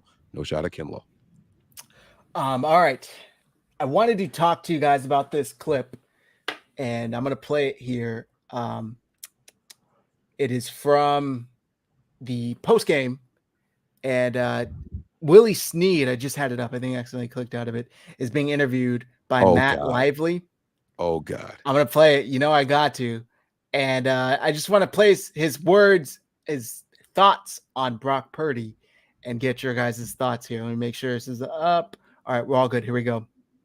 What's your impression on a young guy like Brock Purdy? Glock Purdy? Yeah, that's my guy, man. No, I love Brock, man. I remember when I first met him last year when I first came in. Humble kid, work ethic out of this world. It reminds me of young Drew. I tell him that all the time, but, he's just a really humble kid. He comes to work every day with the same mentality to get better. And just to be around a guy like that, it makes you want to come to work and make plays for your quarterback. Well, I have to follow up on that. To compare him to a guy like Drew, what are those similarities? And is that something you're really serious about? No, I mean, I told him last year, it's just something that I see in him. I've been around Drew for 3 years, and just the professionalism, the way he approaches the game, studying, comes to work every day, throwing after practice, taking practice reps serious, that just implements what Drew was. And that's why he was a Hall of Famer. So, it's a stretch to say that, but, I've been around that guy and I know what that guy does. And Brock has very similar, elements to his game. So it's happy to be around him, happy to be a part of this team. It should be exciting to watch. Best of luck. Thoughts? Now, I will say he did end it up with, now that's a stretch to say that he's Drew Brees. What I take from this is that he sees certain things that he saw in Drew Brees that are in Brock Purdy, the work ethic, the showing up to practice, working hard and stuff like that. Not necessarily the results, because obviously until the results happen, it's not really there and it's not really a fair comparison. But I listened to, I think it was Guy. I always forget his. Yeah, Guy Haberman, and he was talking about the same thing, that it was like, Willie Snead's been around and he's been at 49ers practice, and he's like, Willie Snead practices hard. He's not going to just say that about some guy to like smooth it over. Like, if anybody knows what hard work is like, it's Willie Snead, because that dude's always there, always working out, always doing this stuff. It's, the work ethic and the study will get you far. The staying after practice, the working on stuff, the trying to perfect your game, all that stuff is going to be there. Now it has to result out on the field to mean anything. And it's hard to compare somebody to a Hall of Famer, but I mean, at least we know that the dude's working hard. That's, that falls in line with, his former Iowa State coach saying that he like changed the culture there and all this other stuff. So we know that he's a gamer at the very least. We saw him come in getting no reps in training camp in the middle of a game and then do, a miraculous run for the 49ers at the end of the season. So if anybody could be, I'm not going to say he'll ever reach Drew Brees because Drew Brees is one of the best quarterbacks of all time. But if he can even sniff the air that Drew Brees was breathing, then are we still? Yeah. Oh yeah, we're still here. Can you guys hear me? Okay. Yep. Yeah, you're good. If he can, if he can even get, within the rarefied air of Drew Brees, just sniff the breeze, if you will, he'll be good enough for the 49ers that we don't need to be constantly talking about who our next quarterback's going to be. That's really all I'm looking for at this point. I don't need Tom Brady. I don't need whatever. That would be really nice. But man, if we could have a guy for 5 to 10 years as a franchise quarterback that we don't have to constantly talk about it, that would be nice. Yeah. My thoughts, and then I'm going to toss it to Mike. It again falls in line, just like Matt said, what we've known about Brock Purdy since he's been with the 49ers even before. But what did Christian McCaffrey say when he got traded? It was Brock Purdy staying after practice to help him learn the playbook as quickly as possible. He was the one throwing him routes, coaching him up on what Kyle likes and what Kyle doesn't like. So I think it just falls in line. And yeah, who said it in the chat? He never, great 1765. He never mentioned he sees Breeze and Purdy on the field, just said film study and work ethic. That's exactly what we're saying. The way he approaches the game and prepares for it is similar to Drew Brees' work ethic. And I think that isn't, something that's just said willy-nilly. That's something that carries a lot of weight. And just like Matt said, again, Willie Snead's been around. He's been around a lot of teams and he understands who has it and who doesn't have it when it comes to work ethic. And who said it? Lots of players study. They said Trey studied and worked hard too. And look what happened to him. I don't remember anybody saying anything like this about Trey Lance. Not to take anything away from him, but I don't remember too many players coming out and talking about how hard he studied. Or I know he put in a lot of work last offseason and this offseason as well. But you didn't see too many of the players come out unless they were specifically asked about it. That's all I'm saying, Mike. I want your thoughts on that video, and then also Divine Comedy would love to know if you think Trey was moved at Brock's urging. Well, I'll start with Divine Comedy. No, I don't. I don't think Brock has that kind of power or roster manipulation. Although during his presser, he kept saying we thought this was the best thing for Trey. So maybe he does, but I don't think so. So really quick for you two, how many years too long do you think Drew Brees played? 2 or 3. Okay. So I thought the same thing. And that, of course, as soon as I saw this from Snead, I went to see when he played with Drew Brees. And it was before the end, because I was going to say some really Willie bad Snead things. was like, hey, he reminds me of Wash Drew Brees. Right. Yeah. I'm like, come on, bro. Like, you got to give my man some more credit than that. But it was not that. It was before then. So no, I think it's good to go out there, and talk your guys up. I thought maybe it was a stature comparison and all that stuff, but again, it's about work ethic and study habits and things like that, and that goes a long way. It builds some confidence in the young man, and it's also going to make him say, hey, Snead's got my back, let me throw him a couple passes, because I do think Snead ends up making this 53 man. So it's going to go a long way. And by the way, I will say this: if you're somebody, you bring up stature, Drew Brees, not the biggest dude, right? Had to be the hardest worker in the room. Same thing with Brock Purdy. If you're not the biggest guy in the room, you better be the hardest working. In a league of giants and you're the little man, you got to do it. That's why last year was so disastrous for Kyler Murray and the Arizona Cardinals with the initial language in the contract extension where it's like, hey, man, we need to do a checkup on your playbook because you play too much Call of Duty. And then what's happened? Kyler Murray, since his rookie season, has kind of fallen off. Injury notwithstanding, he hasn't looked like he has progressed the way that we thought he would. And for somebody that size, listen, he's got a powerful arm and he can move, but that movement is going to leave you eventually. That arm is going to fade. and you're going to be left with just your size. And like we said with Drew Brees, he hung around 2 or 3 years too long, couldn't do the things that he used to be able to do, and it really limited the Saints as an offense. And I think that as long as Brock Purdy stays one of the hardest working dudes in the room, that's all you can ask. Because if he's not, then he definitely isn't going to work out in the long run. I thought it was very interesting. But hey, people have been crediting Purdy's work ethic for, the entire time he's been with the Niners. Also, yeah, people are talking about how he is a leader in the comments. What did we hear as soon as he got in last year from Trent Williams, from George Kittle? Like, he was bossing us around like he's been in there for, the past year, 2 years. He knew what he was doing, and he would correct people going the wrong way, making the wrong shifts. He's very comfortable in that quarterback position. And before we get into, are we going to do final 53 predictions right now? Were you guys prepared to do so? We can. Okay. If we do you guys think Brock Purdy is a captain this year? No. Mike? I don't think so. I did not. I'm going to say yes. I'm going to say yes. I'm going to say yes. I'm going to say no. I just think there's too many veterans on this team. Even though he has a leadership position, I don't think he gets it. I'll just do you one better. Of the 6 49ers captains from last season, 5 are still on the team. The only one who's not is Jimmy Ward. And I know that the team likes to keep it balanced between offense and defense. So I think that somebody on the defensive side of the ball is going to take it. Now, who that's going to be, because the 2 captains remaining on defense are Fred Warner and Eric Armstead. You would think Nick Bosa would be a natural choice if he ends up making it in there. Outside shot at somebody like maybe Talanoa Hufanga, who's taken over a key role, or maybe a Mooney Ward.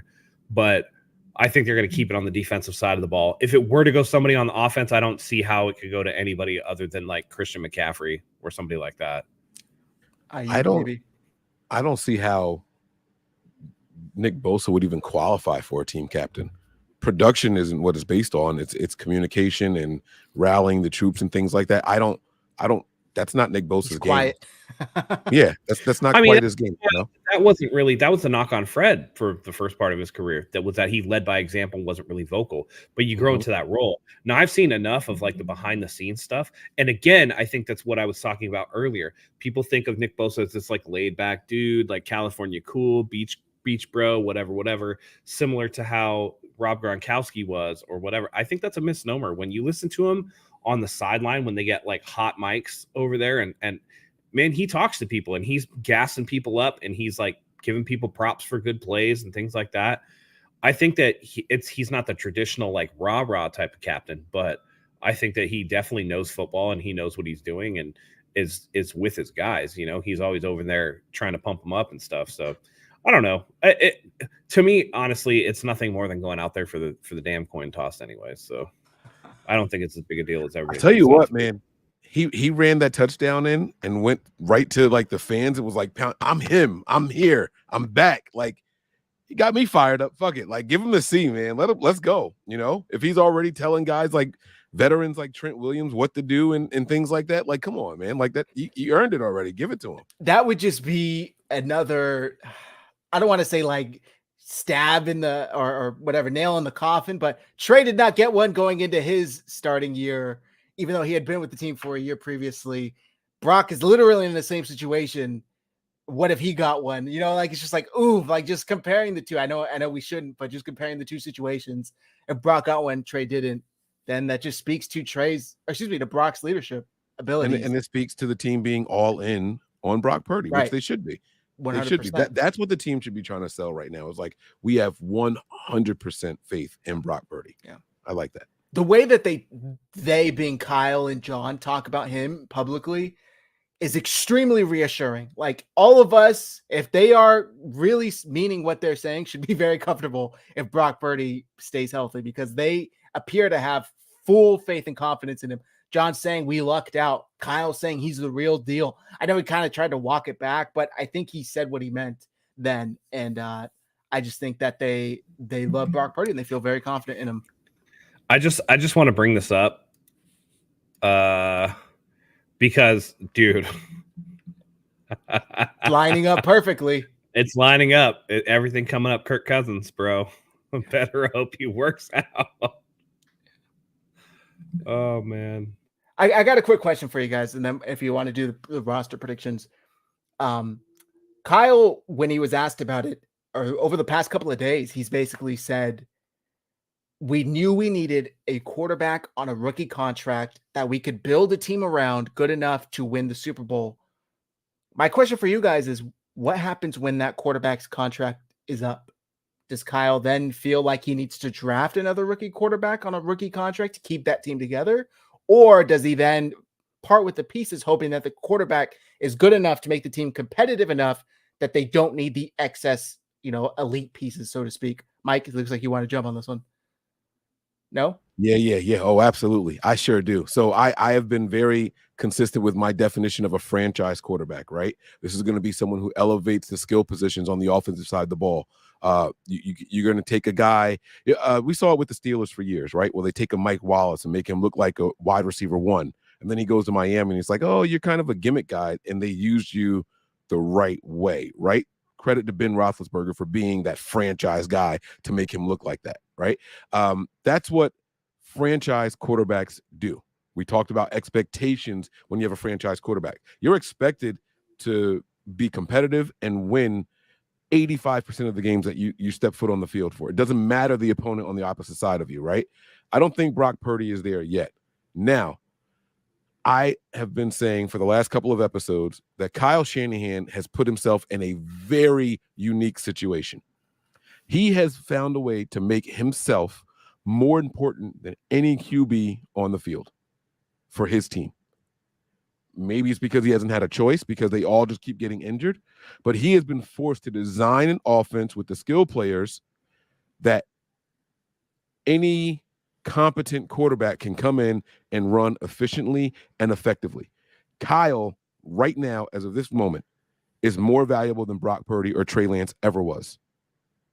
Jimmy Garoppolo, more valuable than Jimmy Garoppolo ever was. If you take Kyle off of this team today and insert Brock Purdy with all the same people and have someone else calling this offense, I don't think we are as effective. I don't think we score as many points. I don't think we're as efficient. Kyle has put himself in a very, very unique position. He is more important than any quarterback the Niners are going to have for the next 5 or 6 years. He has built this team that way. So to answer your question directly, when it's time to re-up, Kyle's going to be looking for someone else on a cheap contract. Absolutely. Especially if you don't think that the quarterback that's in there can supersede the talent that's around him. We haven't seen it. We haven't come close to seeing that here since Kyle's been here. So I do think that there's a big part of his game plan. My system is good enough. I'll take a guy for 3 or 4 years, absolutely. But I'm not going to pay anybody $35, $45 million to do what I am the guy behind the scenes making happen. I'm not going to pay anybody that because they're not worth that. And I think Kyle prides himself on that. I think that's the value in having the offensive genius that is Kyle Shanahan. And I put it in air quotes because I know a lot of people are torn on Kyle right now, and I don't think they should be. I think the genius is as evident as it's ever been. But whatever. I still think that Kyle is saying, give me a rookie, a competent guy on a low contract. We can give somebody an extension for 2 or 3 years, maybe some veteran that's out there. But in the meantime, I'm going to make it work. I've got the players here. This is how you'll know. This is how you'll know. At the end of this season, if the Niners extend and keep Brandon Ayuk, that's how you're going to know. You're not going to get Ayuk and Debo and Kittle and McCaffrey under contract and pay a quarterback. And I didn't even mention Trent Williams. You're not keeping all those guys and expect to pay a franchise quarterback. It's not going to happen. It can't work. So that's when you're going to find out. I think that Purdy could be the guy long term simply because he's not going to be the highest paid quarterback ever in the NFL. That's not for him. He's going to be a more mid-level to mid-high level guy. Think of, deals that somebody like a Derek Carr gets or like a Kirk Cousins got with the non-guaranteed part or whatever with Minnesota, right? He's going to be reasonable to keep around, but he's not going to break your bank. In terms of some of those other guys, they might be able to afford some of those guys, right? Instead of going quarterback young, maybe they go offensive tackle young because we know Trent Williams is probably going to retire within the next 3 or so years at most, right? But he's not going to be on the team by the time Purdy's contract is up, because Purdy has 3 more years on that deal. Kyle Juszczyk, this is likely his last year in San Francisco. They can get out of his for like not that much money, and he's not really contributing to the team at this point. Do they restructure Deebo Samuel? Does George Kittle leave the team? There's all kinds of stuff that can play into it, where they can extend Ayuk, they can keep Nick Bosa around, Fred Warner, or whatever. Some of these guys' contracts are going to be coming off the books or will be eligible for extensions that will help ease that burden. And if they can find guys in the draft to plug some of those holes from departing veterans, like they've seemingly been able to do, then I don't think that it's within the realm of possibility that Brock Purdy isn't the guy for the next 6, 7, 8, 9, 10 years. So I think it's tough, right? I think he meant in the short period, we need somebody on the rookie contract with this team specifically to win.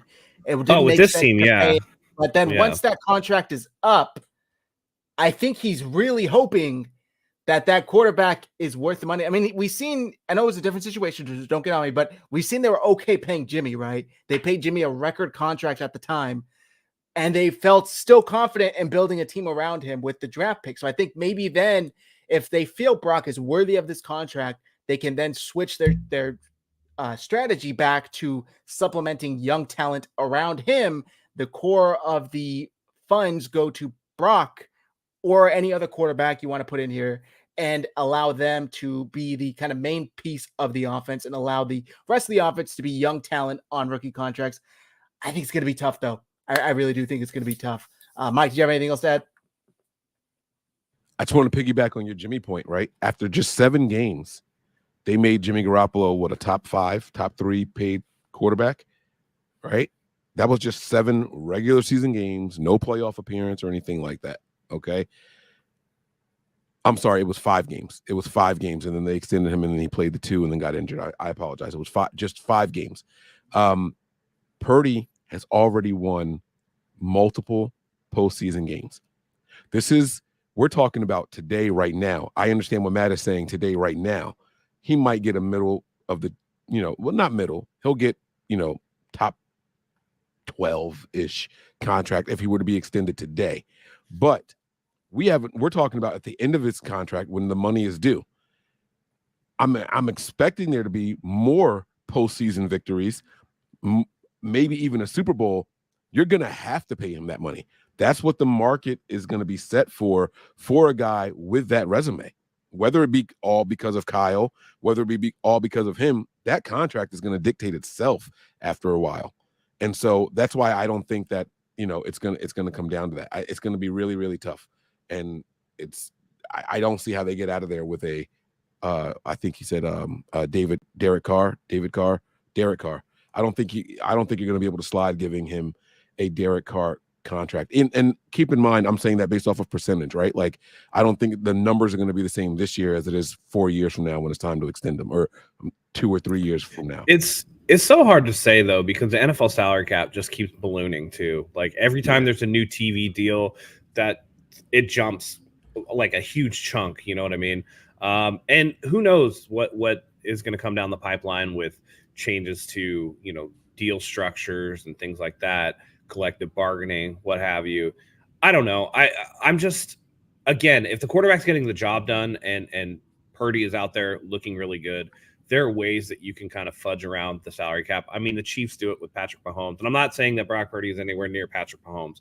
I'm just saying that regardless of the money, right, the team, if you take Patrick Mahomes out of the Chiefs and you put another good quarterback in, whether it be a young quarterback or whatever, the Chiefs would still be good. They have talent on that team, is basically what I'm saying, right?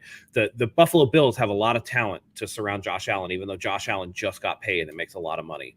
There are ways that you can shuffle guys in and shuffle guys out and have roster turnover in a smart, sustainable way that allows you to pay your guy and still be competitive overall. I just don't think that Brock Purdy is ever going to have a top 5 quarterback contract in the NFL. I just don't see that for him unless he's far better than what I think he's going to be. If he is like, again, a top 10 guy should get paid top 10 money, but I have yet to see that from Brock Purdy being a top 10 guy yet. If he's top half of the league, I think the 49ers are contenders. What? You haven't seen Brock Purdy be a top 10 guy yet? I'm saying that I can't. If you give me a list of the top 10 quarterbacks, I can't say that Brock Purdy is better than, more than a couple. Get a list. Let's get a list of the quarterbacks in the NFL right now. We don't have to look up a list. I mean, the team, he's not better than Josh Allen. He's not better than Patrick Mahomes. He's not better than Joe Burrow. He's not better than Justin Herbert. He's not better than shit. Hey, I think you're talking about physical attributes because I'm talking about statistical play. Statistically, he was the number one quarterback in mad shit last year. The team scored more points than any team in the NFL during his tenure. Right. But again, how much of that was Brock Purdy versus I don't know if that was more Brock Purdy or the system around him. And you're even talking about a sophomore slump. I'm saying I don't know that Brock Purdy sustainably is a top 10 guy. Last year, he looked great, but sustainably going forward, if he's a top 10 guy, he deserves top 10 money. But at this point, as it stands right now, with the resume against the guys in the top 10 or whatever the NFL, I can't say that he's better than those guys. Okay. So I see what you're saying. And so this is going to be, is Kyle going to argue, no, it's my system making him look good, or it's him making my team look good, right? And that's what the argument and the debate is going to be during the contract negotiations. And that's kind of what my point was, where Kyle has inserted himself as the most important quarterback on the roster, right? That was my argument. So I do understand what you're saying from that standpoint. But his agents are going to harp on the efficiency for the 49ers. He's never lost a game that he finished, the points that they score. That's what his agents are going to say. Hey, we've won playoff games. Dak Prescott is getting this much, and how many playoff games has he won? They're going to throw all that at him during that contract negotiation. Now that's based off of whether he can keep the sustainability up. There's people in the chat saying will be a top 10. Okay, I that very well could be. If he sustains this level of play, then he will be a top 10 guy. But we don't know. Again, 7 games. That's right. I mean, god damn, guys. It was 5 years ago where we saw Jimmy G play 5 games and they gave him a contract. And y'all are doing the same shit you did back then. It's history repeating itself. Now, I have a critical thinking mind, so I'm going to take the wait and see approach, just like I took with the quarterbacks. Y'all sniping at each other on Twitter, doing this thing, and you're doing the same thing now. You know what I'm saying? Dude, look at the top 10 quarterbacks. Purdy does not compare statistically over the course of a span of time to any of them. 7 games, yes, top 10 quarterback. But what did those 7 games extrapolate out if you were to just run his numbers? If he were to actually do 17, if you take his numbers from last year, he would be top 10 for sure. But will they extrapolate out? That's the thing that I'm saying. Is Mike, you're already talking about a sophomore slump. We already know that quarterbacks can either boom or bust based on, right? We've seen promising rookie quarterbacks have terrible second years and then just fall off the face of the earth. We've seen the Kyler Murray's not get any better. We see the peaks of somebody like a Cam Newton who wins rookie of the year, wins an MVP, and then after the MVP just stalls and then falls off. We don't know what's going to happen. But if he stays on a trajectory that is sustainable, then yes, he will get paid like a top 10 quarterback if he is a top 10 guy. If he's not a top 10 guy and he's more of a middle of the road guy, then maybe not. All I'll say is if Brock Purdy is top 10, the 49ers are winning a fucking Super Bowl, man, because I cannot imagine anything I feel other than that production. If he's top, 15, I think that they can. Right. Exactly. All right. This is a very, very interesting conversation. Matt, I put a comment in there if you want to check it out real quick. I did. Yeah, okay. We can. I want to, and I think that's a good idea. So that we can give it its just due. So we can do that. Save. Yeah. Okay, got it. All right. So 49ers preseason is over, guys, and we gave our encompassing thoughts over the entire 3 games, 3 weeks. I miss having the 4th game, but it is what it is. We now have the 10-day or however long it is pause until the first game. What, other than Nick Bosa, what do the 49ers need to fix before they head onto the field in Pittsburgh? Kicker. Give me one thing. Kicker. They don't have a kicker. I mean, listen, we don't know if there's wild speculation that they're going to try to stash Moody on IR this year. We don't know how bad the quad injury is, whether it's a strain or whether he tore it. And then Zane Gonzalez goes out and hurts his calf in warmups. Like, I mean, talk about snake bit. We might have to bring back Robbie Gould, guys. I will say Michael Badgley did just get released today, and he's a veteran kicker that could come in and at least provide stability for short term if they do need to do that. But yeah, I mean, listen, we watched that touchdown from Brock Purdy, right? Looked great. We're all riding high. And then all of a sudden, Mish Wisnowski comes out and kicks the worst fucking extra point attempt I've ever seen in my life. Dude, it was so bad. I was like, wait, did they get old high school footage of me trying to kick a football? Because that's it was embarrassing. It was embarrassing. It hooked off to the left. And we were all looking at each other like, wait, why is Wisnowski kicking the extra point? And then like 2 seconds later, the official team account, as if they knew everybody was like, what the hell was that? They go, oh, Zane Gonzalez out with calf. Dignity Health update, Zane Gonzalez out with a calf. Like, what? Like, come on, guys. You got to get it together. Yeah, so, yeah. Kicker is a good one. Kicker is a really good one. For me, gosh, I want to say that just the middle, the defensive tackle / run defense as a whole. And again, Mike, you addressed this earlier. It's tough to really judge because we're not seeing the full effect of what we should be seeing from the 49ers run defensive unit. If it looks anything like we just saw for the past 3 games, I will be very concerned. However, I will add the caveat. I do not think it will look like that come Pittsburgh, but they need to clean it up. Aside one, nickelback, lock down that nickelback position because if it's Isaiah Oliver, could get ugly. Mike, what's your take? Yeah, I'm going to go with the third linebacker. I actually went back and was looking at some of these linebackers, and we saw some really good play from these guys, not named Warner or Greenlaw. They're going to have a tough decision, but I'm actually going to feel pretty confident with whoever they go with for that third linebacker position. So I think that's an important one, especially, we run a 4-3 front. So do you not think that Demetrius Flanagan-Fowles has it kind of locked up as being the guy that's been here? I don't know. When I put my first 53 together, I did not have him making it. And then I went back, I took the kicker position off, realizing they're both injured and we don't know their outcome. I added him back. I took spoiler alert, I took the third quarterback off and added some more people also. I know that sounds insane, right? Like they put a new third quarterback rule in just for the Niners and blah, blah, blah. But I took the third quarterback off as well. So I was able to fit him on the roster comfortably. But my very, very first 53-man roster, I didn't have him making it. I know that sounds nuts, but I didn't have him making it. I think, Matt, to address your question, I think both of these rookie linebackers make it. Graham and Winters. I think so too. They both look good. I think they've surpassed Fowles. Don't underestimate. I think Oren Burks has injured his knee, so that could affect his whole thing. But I'm also with you, and we can get into that, Mike, more on the 53-man show. I'm not convinced that Brandon Allen makes this roster to start the season. Oh, okay. I think they could go 2 quarterbacks. They should go 2 quarterbacks. They should, but we'll see. Do you guys think that Robbie Gould, and then we'll wrap up with the chat pack. Do you guys think Robbie Gould would be willing to do like hey, we'll sign you until our kicker gets back and then we'll release you? Or do you think he's looking for pay me for the year or don't even fucking call me? Mike, it's all about the guarantee. If you're going to sign me and you give me 3.5 guaranteed, I'll sign. Because if you cut me, I got the money. It's all about the guarantee. And I don't think the Niners are completely out on Moody just yet. I'm thinking that they hope they can kind of stash him. I'm not saying that they're milking this injury thing or anything like that, but I do think that the injury is sincere and they're going to, baby step it. This kid did not look good in preseason. Any of his kick attempts, the ones he made barely went in. So you invested a lot in this kid. It's obviously nerves.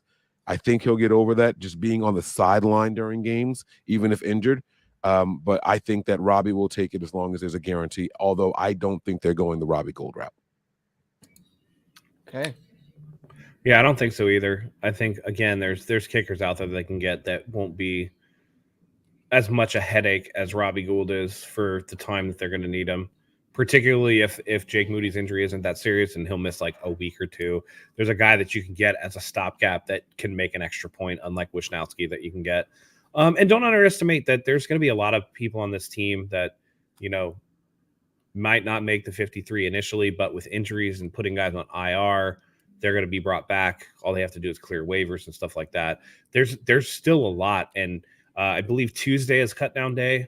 So that's going to really, make a difference. We don't know what other teams are going to get rid of that could be of interest to the 49ers. So this is going to be a really busy time for them to kind of try to pick up something. Like I said, Michael Badgley was released today. I think he was with Jacksonville at the time. Jacksonville doesn't have a kicker on their roster right now. So they're going to be looking at guys. Maybe they snap up Gold or there's, Clarzard 49 says Rodrigo Blankenship is a free agent too. Again, there is options out there. Gucci Mane 007. What's wrong with Zane? He strained his calf in warmups, I guess. So he's going to be out. Yeah. So they're saying a few weeks for the calf strain. Which is unfortunate because I think he's had a lot of leg injuries, Zane Gonzalez, which is why he, has been kind of on the shelf for the last year or so. Unfortunate, but they got to get the kicker. Zach, I know you talked about defensive line. Or defensive tackle specifically. I think with Hargrave and Eric Armstead in there, I think we'll be all right in that regard. It's just that we haven't seen that much out of them, to be honest. Although I don't know if they were in there when Kelly ran that 75-yarder, but that looks shitty. What's up, Mike? Did you say something? Okay. So the 49ers have made 5 cuts already. Cornerback Nate Brooks, defensive lineman Ladarius Hamilton, defensive lineman Breland Speaks, linebacker Kiava Tizino, and defensive lineman Spencer Waggy. I don't know how you pronounce that last name. Sorry, man. No disrespect. You never heard it pronounced. I've been saying Wag. I have no idea. I have no idea how it's pronounced. Yeah, could be. Facebook user on what happened to Taco. Taco was put on IR, but then injury settlement was released. Yep. All right, let's get in. Go ahead. Just by the way, go ahead, Mike.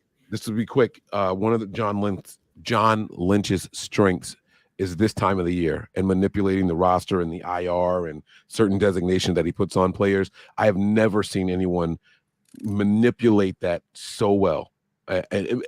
From the 49ers perspective, I'm sure other people around the league are doing it, but from the 49ers perspective, John Lynch does this really, really well. This is when he truly shines. When you're supposed to be getting a 53 plus your 16 for the practice squad, and he ends up keeping 85 players. Like, it's something incredible. He does a really, really good job with it. Yeah. I just thought it was interesting that the 5 cuts that they announced today, 6 if you include Taco Charlton the other day, are all defensive players. No offensive players have been cut yet. I think that's really interesting. So we'll see. Daddy-o, we ain't losing to the fucking Pittsburgh Steelers, homie. Nick Bosa or not, we're going to beat them fools. Kenny Baby Hands Pickett ain't beating us. All right. Chat pack time. I got a good one. If with your safety guaranteed, you could experience something considered very dangerous, what would you want to experience most of all? This is a tough one. Can you read that again? Yeah. If with your safety guaranteed, you could experience something considered very dangerous, what would you want to experience most of all? You guys can share your answer in the chat as well. I'd like to see what is on the other side of a black hole. Oh. Because nobody knows. I would be the first person to ever see the other side of a black hole. And it could be nothing. It could be a gateway to another universe, but I think that would be super interesting. Space travel in general, like if I could go, do the whole Star Trek thing and like go to different worlds and stuff, I think that would be awesome. But yeah, it's a completely unfathomable, unknowable type thing that our physics can't even account for.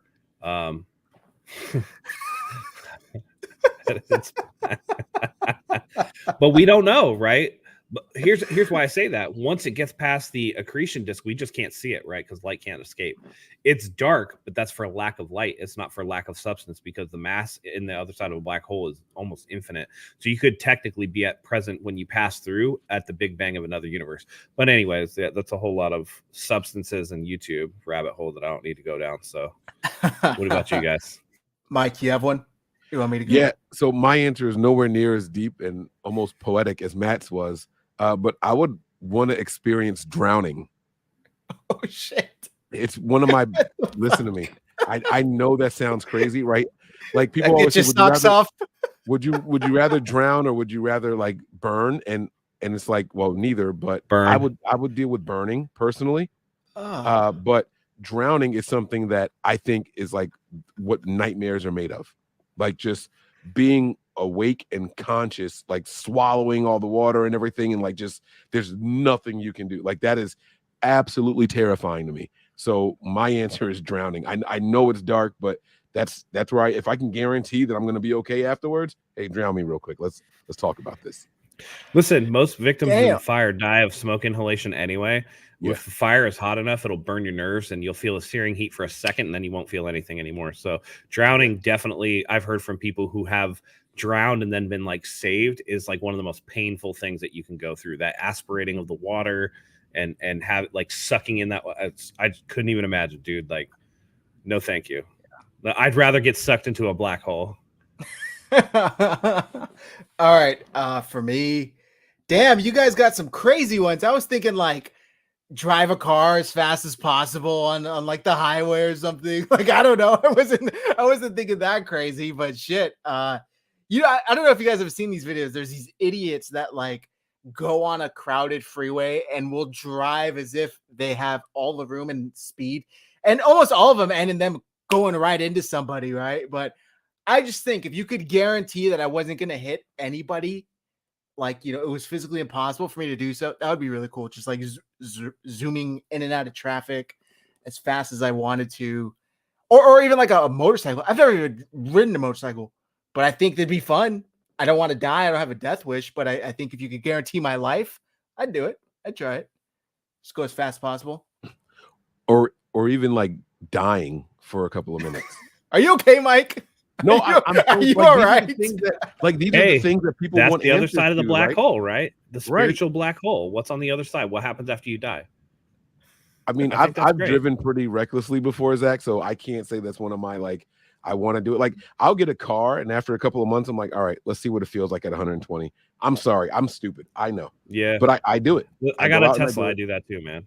I do it 3 a.m. I know I'm on a 4 or 5 lane highway. There's nobody out here. I just got to look and make sure there's no cops around. I do it. I just gun it. Like I've done it in every single vehicle I've had at the stupid ass Mazda Protege, and it would not touch 120. I had that thing in 5th gear. I dropped it down to 4th, and all I did was waste gas, rev up the RPMs, and got nowhere in that thing. 112 is the fastest I could get that stupid car up to. But like every car, I got to see what it feels like. I just got to do it and see how smooth it is. So I've done the fast thing. I've never done the motorcycle thing. I've done quads and things like that. But yeah, like just dying or drowning, like that's something that's I'm fascinated. Like my mom has died before and she's been revived, and I just like shut up when she's talking about it. Like I just want to listen and like try to take in everything. Like how much of what she's saying do I think she's exaggerating versus what she really experienced, or what does she think she experienced versus what the body was actually doing, and that's how she remembers it and things like that. Like give me that experience. I think that would be pretty cool. A near-death experience. That's actually a really good answer, because I know the brain releases chemicals. Like, you go on this crazy trip. How much of that is real versus how much is that your brain? I don't know. But let's end it with this question from Daddy-O. What's the percentage that Nick Bosa signs this week? I can go first. I think there's a 90% chance this deal gets done within the next 5 days. I'm fairly confident in that. What do you guys think? I think it's a 95% chance he gets signed this week. I think it's more likely that it'll be after Tuesday so that they can carry the extra guy on the 53. Okay. And then stash him on IR and then announce the deal. Mike? I'm going to be even more bold than you guys and say 99.99999%. I think the only way this doesn't get done, The only way this doesn't get done is if the Niners do carry 3 quarterbacks on the roster. That's it. Okay. I think between the kicker and not carrying 3 quarterbacks, they don't need to use Nick Bosa that way. If that you understand what I'm saying, like for the roster manipulation. And so I think there's no question about it. It's going to get done. All right. I love it. I love it. Mike, with the sources, you heard it here first. I'm just kidding. All right, guys. Thank you, everybody, for tuning in, spending your Sunday evening with us. We appreciate all of you. Hit like, hit subscribe, whether you're on 49ers Hive or Nothing But Niners. We appreciate all of you guys. Mike said a bunch of times, once the season starts, we will no longer be multi-streaming. So head over to youtube.com/49ers Hive and subscribe there so you don't miss any of the Red and Gold Center podcast. El Comio Dorado, free Rob shoe. What happened to Rob? Did anybody know about this? I follow his content kind of, loosely, but he seems like a really good content creator. Who's Rob Shoe? He's Rob Shoe. I mean, I don't know how he's a content creator under the Cone Tree, I would say. Okay. I don't know. Fantastic camera quality. That's what was my first take from him. Did you say fantastic camera quality? Yeah. Really, really good. Like his crystal clear camera. I don't know who he is, to be honest. But all right, let us know. To touch off what you said, Zach, by the way, just because we're not going to be doing the dual cast, we're going to be here on 49ers Hive, does not mean that Mike will not be joining us. He's still more than welcome on this show, and I'm sure he's going to be making appearances throughout the season.